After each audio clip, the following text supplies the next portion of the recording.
Consider this simple question that more than 50% of Harvard students got wrong. A bat and a ball costs $1.10. The bat costs $1 more than the ball. So, how much does the ball cost? 10 cents, right? Well, that may be your initial instinct, but the correct answer is 5 cents. This trick question is the first one that appears on the cognitive reflection test, a simple test with only 3 questions. Professor Shane Frederick from Yale University designed the measure to test how well people could suppress their initial reaction in favor of a more thought-out answer. Now, he gave this test to about 3,500 people, most of them being college students. Yet, in the end, he found that only 17% could get all 3 correct. This is concerning because other researchers have found that the worse you perform on this test, the more prone you are to cognitive biases. Furthermore, your score on this test also correlates with your SAT scores. So, for only 3 questions, it's quite a revealing measure. Yet, there's a surprisingly simple way to improve your performance on this test. If you present the questions in a harder to read font, this time, 65% of people get all 3 questions correct. It's a staggering improvement. What's more surprising is that this strange effect of font shows up in a variety of other circumstances. For example, fonts that are harder to read also improve memory and learning. In one public school in Ohio, researchers asked teachers to change the font used in their worksheets and PowerPoint presentations. Instead of the usual Times New Roman or Arial, students would now have to read fonts like Monotype Cursiva. Now, you'd think that this would actually hinder the learning process, right? Yet, compared to classes with the normal font, these students scored significantly higher in their later tests.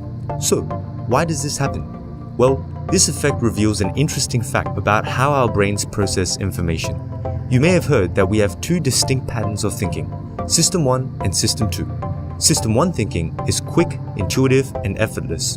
It's the type of processing that helps you instantly recognize faces, answer questions like 1 plus 1, and say 10 cents to the bat and ball problem.